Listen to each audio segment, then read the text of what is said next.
గతంలో అలాగే ఈరోజు ఒక చరిస్మాటిక్ లీడర్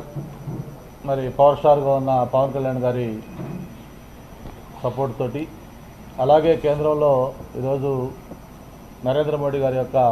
పూర్తితోటి ఈ కూటమి ప్రభుత్వం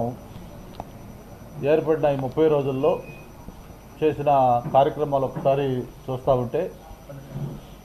మరి గతంలో 5 ఏళ్ళు ఉన్న ప్రభుత్వం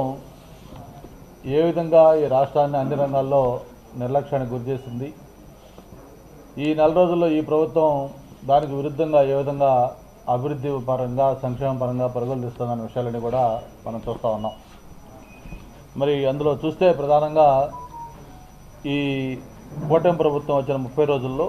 మొత్తం ఒక 30 కార్యక్రమాలకి ఇప్పటికే శ్రీకారం చుట్టడం జరిగింది. మరి మనం చూసాం